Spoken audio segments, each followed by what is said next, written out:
Welcome to the Bringing Intimacy Back show, where intimacy is real. If you desire to intimately connect with yourself, significant other, children, family, friends, community, and higher power, then this is the show for you. We explore intimate topics, inspiring life stories, spirituality, and insightful tips on strengthening relationships. The show is hosted by Dr. April and her co-host, Coach K. Let's get this episode of the Bringing Intimacy Back show started. We share with you today the secret power to intimacy to create the life you love or love the life you create. Now here's your host, Dr. April, and her co-host, Coach K.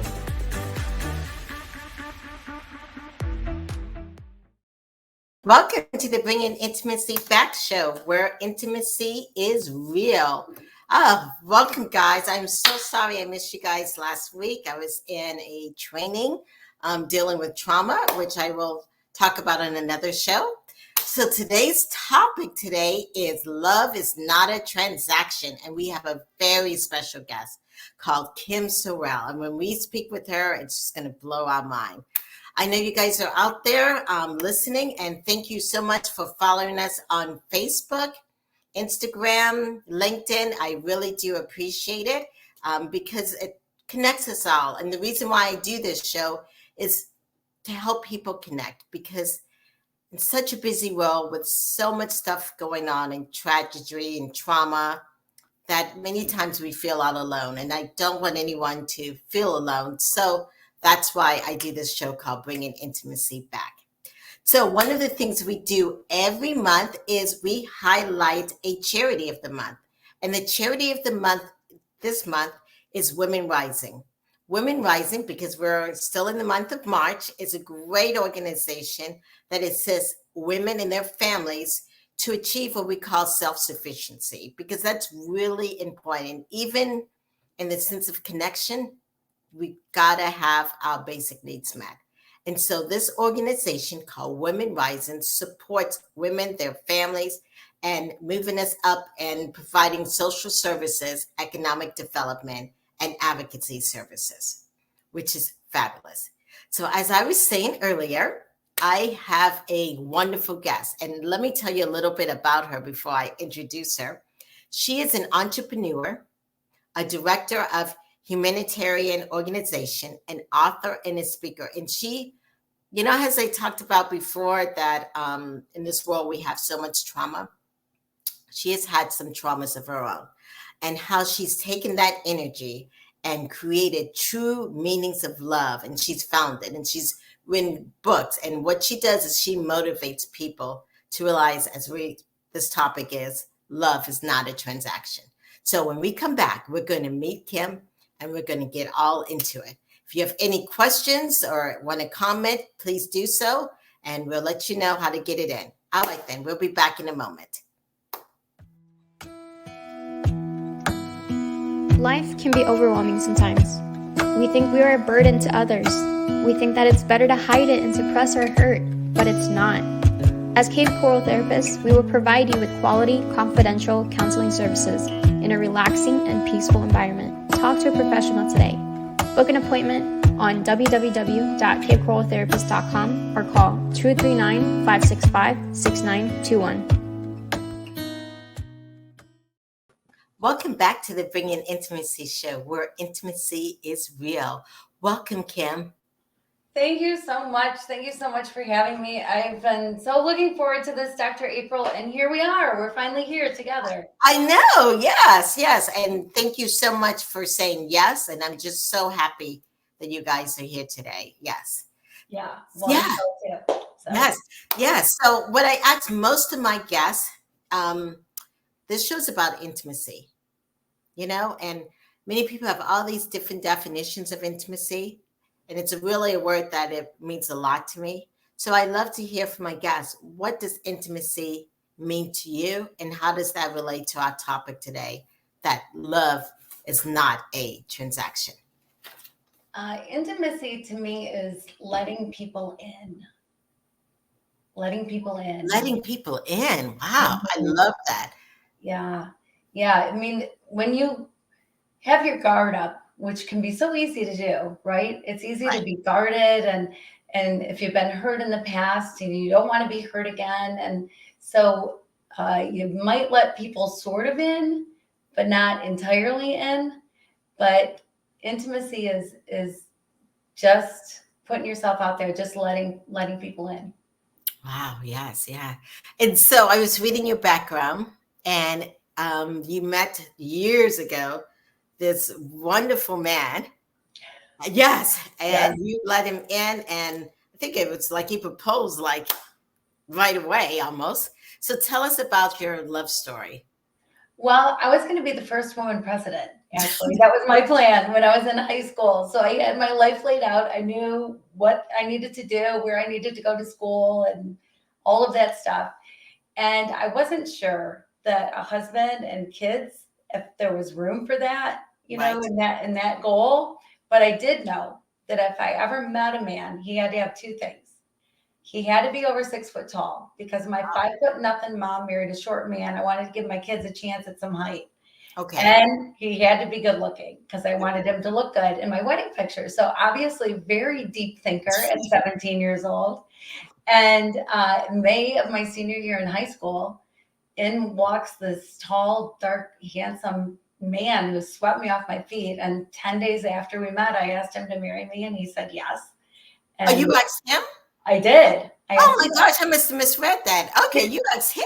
Oh my gosh. I know, right? Yeah, yeah. Kind of You crazy. knew what you wanted. Yeah, I did. I did. I mean, yeah, and against all odds, right? I mean, I was 17. I got married at 18. He was 22, so he was Right. old enough to buy beer, but Right. uh, barely. And so, but it was just, it was just right. It was the right thing. It was right. Right, right. It was very intimate. I think Excuse me, sorry. many times people don't understand what that means. Right. Yeah. Yeah. I mean, I dated a lot in high school, and I uh, there was just something different about this man. There was just something so incredibly different about him, and I couldn't get enough of him. And it was just, and it wasn't like I planned out Right. asking him to marry me. We were actually making out on the couch, and it just seemed like the right thing to say.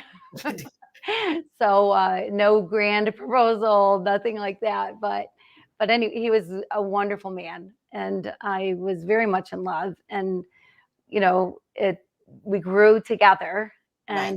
and it worked for us. It worked. It was great.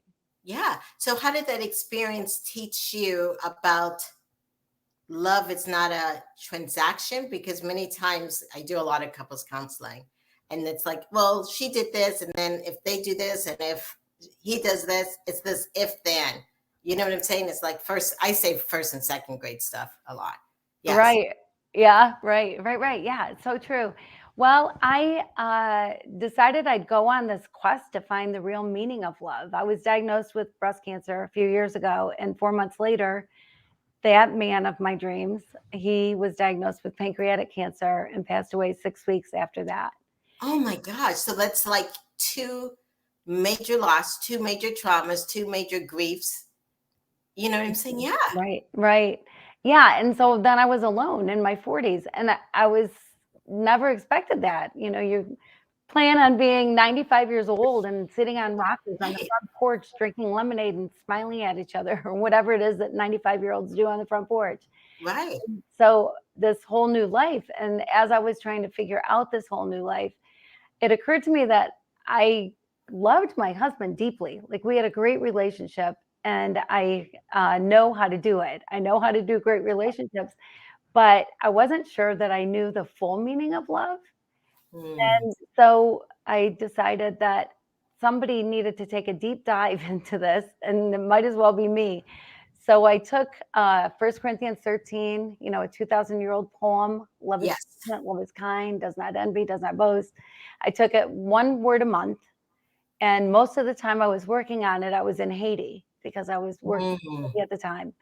And so it was very much a eat, pray, love kind of experience. And the things that I found out just blew my mind. And the fact that love is not a transaction is one of them. Right. we often hear love is a two-way street, or, you're giving love to get love in return. You give love because you want love in return. But the reality is love is completely up to you, 100% Right. up to you. You have no control over what love comes back to you. When you bring home a baby from the hospital and you decide when the baby eats, you're in control, right? You Right. decide when the baby has a bath, when the baby goes to bed, all of that. But then 6, 7, 8 months later, all your Tupperware is all over the kitchen floor and Hmm. pots and pans are banging everywhere. You realize you've lost control. And I promise you, you never get it back again. Right. You have lost. So we only control ourselves. Right. Exactly. Right. So if we're giving love to get love, that's like me giving you money and you give me a pair of jeans. It's a Right. transaction. And love is not a transaction. Love is a one-way street. It is up to you, period. It is up to you to love. And expecting, that word alone is dangerous, right? Right. Expecting, to have expectations. But expecting love in return just leads to loneliness and disappointment and heartache, and because you're not necessarily going to get back what you think you're going to get back. Hmm. And so you have no control over what comes back, but you have total control over the love that you give. Right. And the love that you give, it has to be about action. You know what I'm saying? Yeah. And that the love that you give, but the love you receive and the love that you give also should also be, like you said, with babies and other things, unconditional is how when we talk about that full love and that spiritual, godly love is unconditional. And if we can give that to others.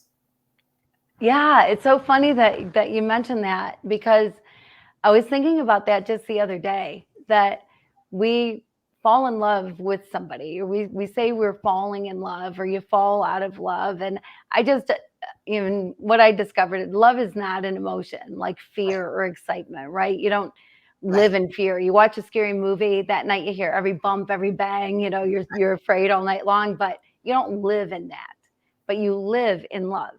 Hmm. Your love is who you are. Right. And then how you decide to show up with it is up to you. Hmm. But you don't hang it up when you get home, or anything like that. It is always it is who you are. Hmm. It's embodies you.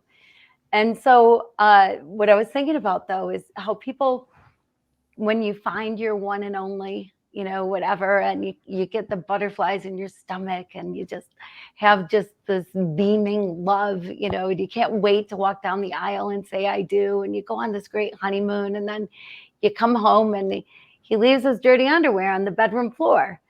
And all of a sudden you're like, why did I marry this barbarian? Like, what was I thinking? This is what he's doing. And then we feel like we're retracting love, or do we really love him? Well, he's not dirty underwear guy. He's the guy you love. You love the person, not the little actions that irritate you. You can not like those, that's fine. Right. But that shouldn't have anything to do with the love you have, because the love is for the person, not the actions. Right.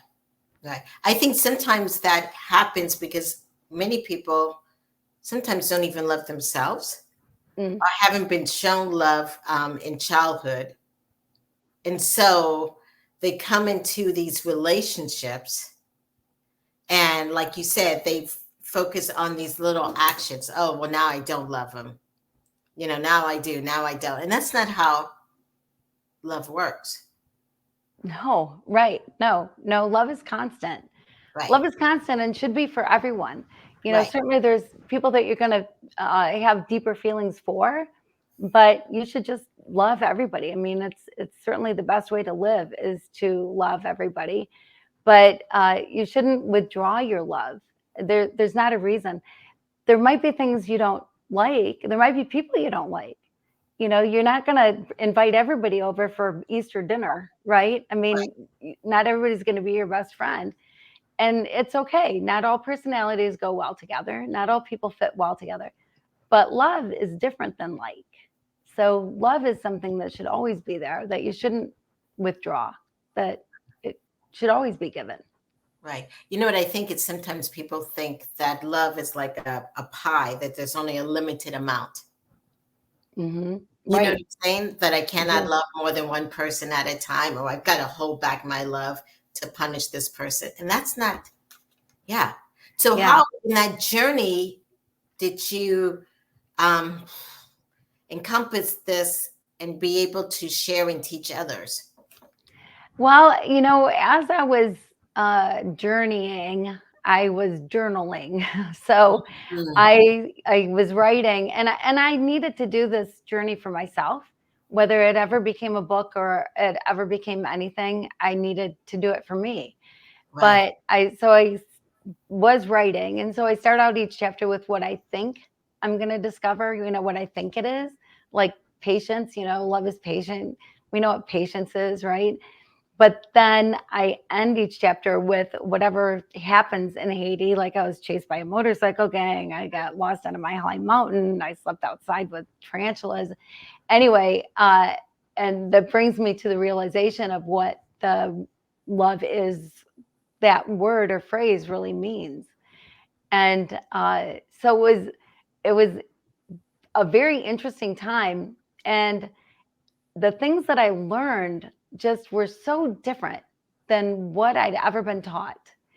And so I now am passionate about sharing the things that I've been taught. But it was crazy, Dr. April, like from the very first month, like had I only done the first month, it would have changed my life.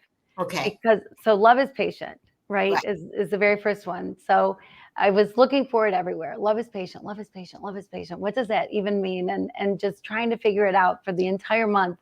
And then I had something happen in Haiti and I figured it out. And love that is patient is different than patience. We know what patience is. We're not That is honking our horn when we're stuck in traffic or mad because our 6-year-old can't find his shoes and it's time to get out the door for school, or whatever. But love that is patient is different. When you love with love that is patient, you recognize that this is the most important moment of your life, this moment right now. What's in the past is in the past, and what's in the future is yet to come. With you loving with love that is patient, you are fully here for the person that you love, and which should be anybody, because you should love everybody. So you're fully present. And I'll tell you, I stunk at this. I was Mhm. horrible about it because I thought that I was listening, but I could think about a meeting that I had later that day, what I needed to pick up at the grocery store on my way home from work, who had to get to soccer practice, whatever. I could be so distracted and think that I'm engaged, think that I'm there. And then I found out that that's absolutely not possible. And not only that, I was hearing things based on labels that I was putting on people. Love puts Mm, no labels on anybody. Love, mm, love has no labels. So, but that's what I was hearing, based on assumptions I was making. So I had to practice this and practice this and practice this. But when I got it, my ears opened up and I heard things I never would have heard. wow. Yeah. So love with love that is patient is being 100% there with the person Mhm. you're with at the time. Right. And I was just thinking as you're saying, love is patient and being fully present. And then your experience in Haiti, where you had so much struggles, but you developed confidence and trust. Right. Yeah. And technically, faith and hope is great, but love is the greatest of it all because it can really, how can I put it? It can save you from fear, Mm-hmm. comfort you when you're distressed and hurt. So It's true. all things. It is. It is. And it's coming to an understanding too of what it is, and realizing that maybe there's another definition for love that you never heard before, Right. that can do what you said and help with stress and depression and everything else. I mean, love does so much for you. And when you live it fully, Mhm. it changes your life. Right. And I love how you said you need to look at all people with love. Right, How do right. you for those listeners who are out there who are like, how do I do that when person A is different from me? Their political beliefs are different from me. Their religious beliefs, I don't even understand, or they hurt me. How can I look at everyone with love? Yeah, well, there's kind of a couple answers, but one is that uh, we are all different. We're all different, right? And sometimes you hear people say, "Well, I love everybody, but those darn Republicans," or "I love everybody, but those darn Democrats," right? Well, then you don't love everybody. Right, Then you don't exactly. love everybody. But I'm Kim and you're Dr. April, and that's where it is. We are individual people, and people might belong to a club, but that's not who they are. They're Kim and Dr. April and whoever, Mary and Sue and I don't know, whoever you are, you are. I think about like the Mona Lisa. If it ever went up for sale, I don't even know how many millions and millions of dollars someone would pay for it. And Mm-hmm. it's because it's a one of a kind masterpiece. And Right, so are you. right. There's never been anybody exactly like you. There never will be anybody exactly like you. You are the only you. There's something special and incredible and wonderful about that. There's something that is so great about that we need to embrace it for ourselves and Mm-hmm. love who you're created to be and give yourself the freedom to live who you believe you're created to be.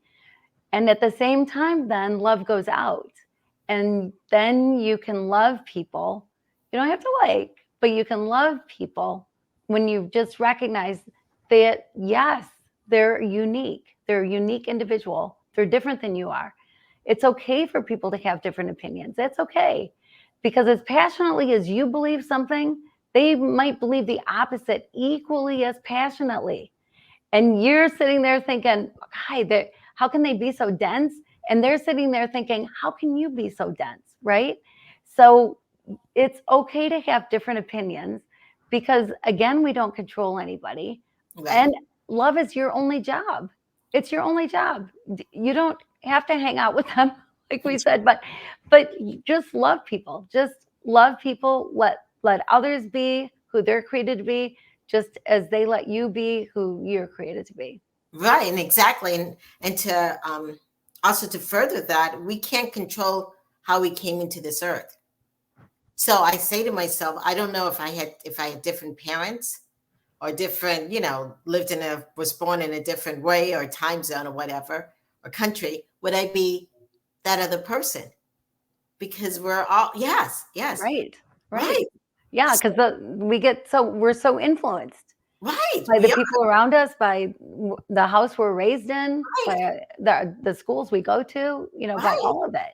Right. right, right. So the only thing we really can control in ourselves is to love. Hmm. And it's universal.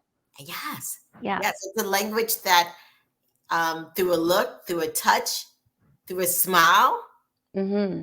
the other person gets it. Right.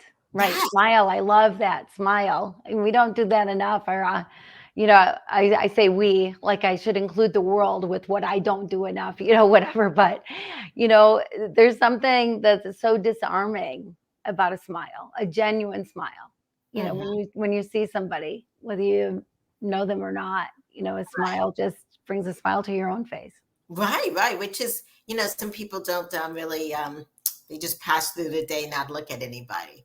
Hmm. And Right. like they don't feel like, oh my gosh, I feel so empty. But when you look and you smile, how that puts it in the atmosphere. Yes. Hmm. It changes things. It changes everything. Yeah. And you asked too about what about people who have done you wrong, right? Yes. How do you Yes. love them? Yes. Well, I'll tell you, there's a phrase in there that is love keeps no record of wrongs. And Mm, I didn't want to do this one. Like I put it off because I thought, you might forgive people, but you don't forget the things that happen to you, right? right. And so what could it possibly mean? Well, that particular month, I had a man from the US ask if I would show him this water project, if he could bring some guys over and they might want to be interested in Haiti. And I said, sure. So 8 men came over from the US and then 2 guys from Haiti, 2 of my friends from Haiti who were working on the water project came along with us to translate. And so we got to where we were staying. And it was this little tiny building with 2 rooms with 4 twin size beds in each room. And so 8 American men, 2 Haitian men, and me, right, in these 2 rooms. But we brought 2 cots and an air mattress along. So I'm thinking, we can rearrange things, we'll be okay. Well, the head of the American guys pulls me aside. Kim, can I talk to you? I'm like, sure. And he said, did you see the rooms? And I'm thinking, buddy, there is nothing else to see. And then I thought, he's asking me because he's going to think I want my own room. So I'm going to say, well, it's okay. I'll sleep outside. And he'll say, no. If anyone should sleep inside, it should be you. And then I'll say, well, I don't care if there's other people in my room. And he'll go, good, because there's only so much space. Right. So I said, well, it's okay. I'll sleep outside. And he said, oh, good. Because there are men on this trip that would not be comfortable with a woman in their room. And I'm thinking, what is going to happen in the middle of the night with a room full of people that you're uncomfortable? Like, wear something to bed, if that's what it takes. Don't go to bed naked. I don't know. I wear pajamas, but maybe it's a culture thing. It was a culture. Right. Yeah. But I mean, they were Americans, and I they were Americans. Okay. Yeah. And so I said I would sleep outside, so I had to figure it out. So there was this piece of plywood held up by a couple wooden structures. So I thought, well, I'll put the air mattress under there, and at least I won't get rained on if it rains. But I was scared to death to sleep outside because there are snakes and tarantulas and chupacabras or whatever's lurking in the bushes of Haiti. So I was so afraid of getting maimed in the middle of the night. And so the first night I blew up my air mattress and put it underneath, and it held air for about an hour. And then I'm laying on gravel. And it was so loud because dogs were barking and horns were honking. And finally that died down sometime after midnight. And then voodoo drums started in the distance, and that went for a couple hours. And then finally I was able to doze off and get some sleep. So first night came and went. Everything was fine. Second night, same thing. I'm on the gravel, the dogs, the horns, the voodoo drums. Finally I'm asleep. But I woke up because there was something on my leg. And I'm thinking, oh my word, does Haiti even have the anti-venom to whatever it is that's about to bite me? Can I get airlifted to Miami to save my leg? Whatever. And so I slowly lifted my head and I slowly opened my eyes. And what was it? It was a chicken. There was a Oh chicken my on my leg. And I didn't know whether to be mad because it Right. woke me up from the little bit of sleep I was getting, or happy because it Right. wasn't something worse than a chicken. Third night came and went, everything fine. Fourth night, same thing, dogs, horns, voodoo drums. And again, I was sleeping and woke up because there was something on my leg. And again, I was scared to death. And I slowly lifted my head and slowly opened my eyes. And again, it was the dang chicken. And again, I didn't know whether to be mad or happy. But that night, we had chicken for dinner. So the fifth night came and went without incident. Everything was fine. And I got to say, at first I was bitter. I was mad at these guys. I thought, who treats people like this? Because it wasn't even like my gender. It was like subhuman, like the men get to sleep inside. Right. But, you lowly person, you go sleep outside. What is that about? Right. And I'm thinking, gosh, I hope my sons wouldn't treat somebody. Yeah. Right. And then I thought, bitterness only hurts me. They don't even know I'm mad. I'm the one that offered to sleep outside. Like, I shouldn't be mad. Right. And then it hit me. Love keeps no record of wrongs. I finally figured out what it meant. And what it means is that the narrative changes. You don't forget the things that happen to you, but the tone changes, the narrative changes. So instead of, God, these rotten guys that did this rotten thing to me, now it's just kind of this funny thing that I lived through, and I could literally sleep anywhere in the world and be perfectly fine. So we pick the narrative of our stories, of everything that happens to us. We choose the narrative. Right. People shouldn't control that for you. You control it. Mm-hmm. And so that's what love that keeps no record of wrongs does. It changes the narrative and changes it in a way that you can still love. Right. It's about that compassion. Yeah, compassion is a good word. Yeah, and understanding. Yes, I love Corinthians 13. 2 Corinthians chapter, was it 13? 1 Corinthians, 13. Yeah. Yes. I love that. It's actually part of I belong to a sorority, and that's the main thing that we focus on is that one right there.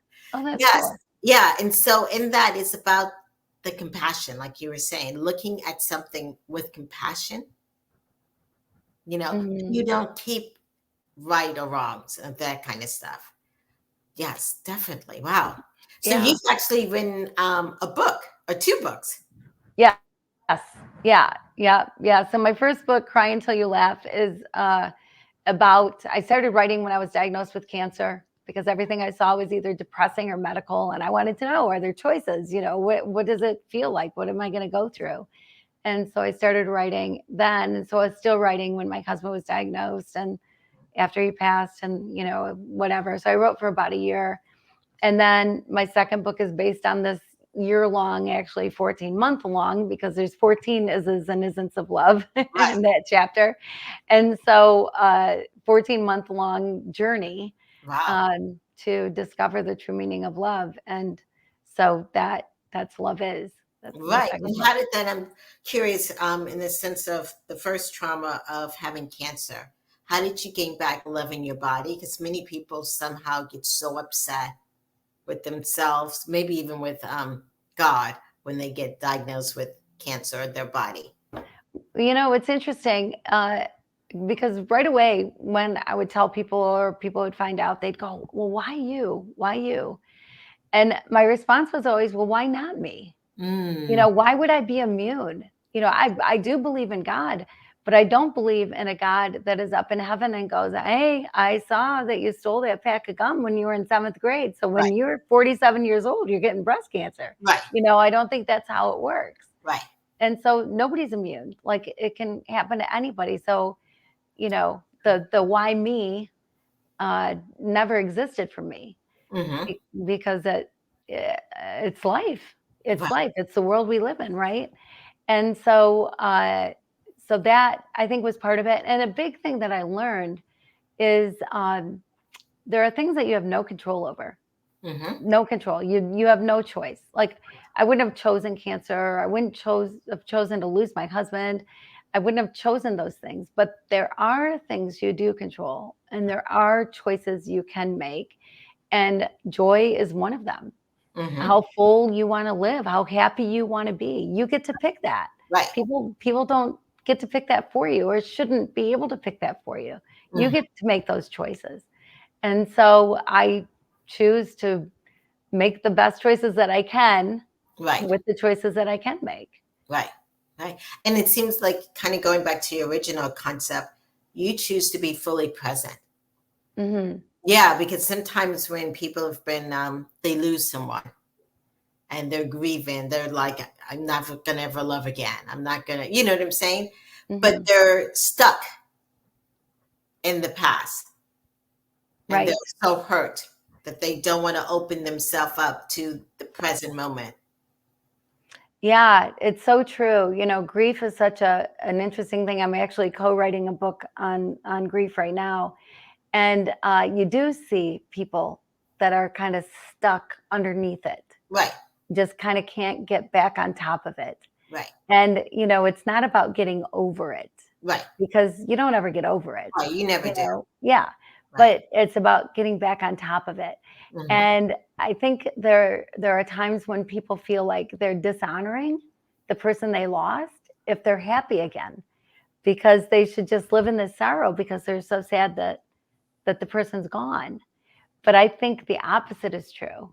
Right. I think to really Honor. honor my husband is to be happy and Right. is to live fully and is to do whatever I can in this world. Right. Yeah. Right. I like that. It's, you know, with grief, you can honor people by loving in the present moment and showing Hmm. up and being present. Because in some ways, we're all connected. Right.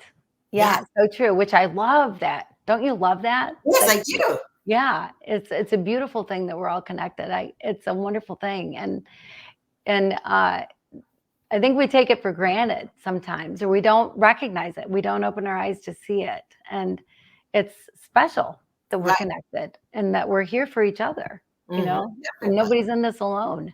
Yes, Is definitely. good. Right. Yes. Yeah. And so then you also have two big media things that you connect with people through your show and your podcast. Yes, A little yes. bit about that. Right. I've got a podcast. Love is Celebrity Interviews. I get to interview wonderful people. And, I'll tell you, I don't know why I get to do these wonderful things, but I do, and I'm grateful. And then I have a TV show coming out. I was approached by a network to host a live weekly talk show. Oh, So awesome.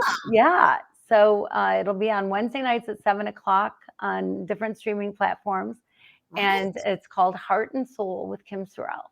Oh, wonderful. Yes. Yes. And you'll Yeah. be, of course, talking about love. Mm-hmm. Yes. Yes. Yeah. So if people are out there listening and they want to connect with you, how can they do that? Well, I'm literally the only Kim Sorrelle spelled my way in the entire world because my last name's ridiculous. It has way too many letters, 2 R's, 2 E's, 2 L's, SORRELLE. But KimSorrelle.com is my website. Love is available everywhere. It's available on my website, but Amazon, brick and mortar stores like Barnes and Noble, different places. And so it's easy to find. It has a dark blue cover and big white letters.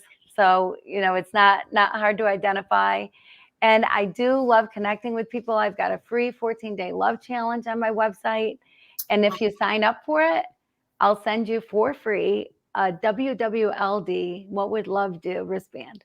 Oh, okay. I'm definitely going to sign up. Definitely. Yeah, because if you can answer any question that way, you're doing the right thing, right? Right. If we come in with a conflict or we don't know what to do, what would love do? What would love do? Mm-hmm. That's beautiful, Kim. Yes. Aww. It's been an honor to have you on our show. Yes, and thank you so much. Well, it's been a pleasure to be here. I think you're amazing. I love your show, and I know you're doing so many wonderful things for so many people. And so thank you for all that you do. Oh, well, thank you. All right. We'll be taking a break and we'll be back in a moment.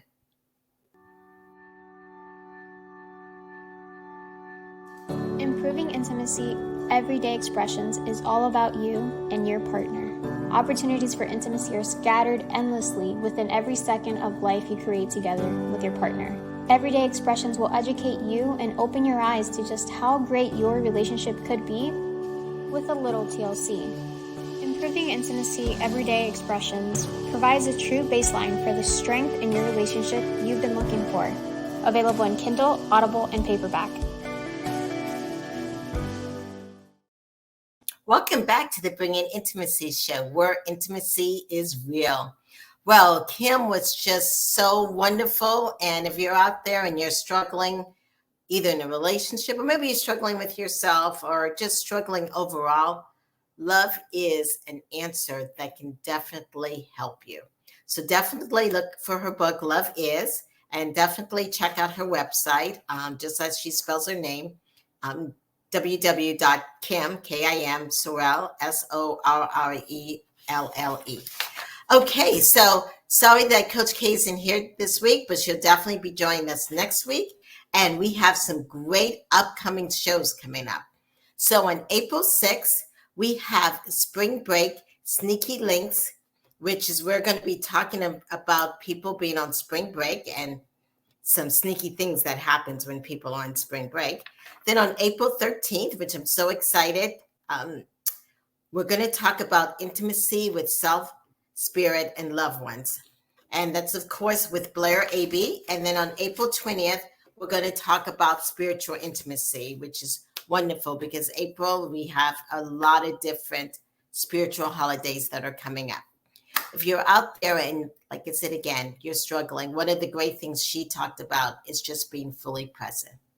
And being fully present, guys, means to just fully be thankful, grateful, and love yourself, love whoever's around you, and your situation.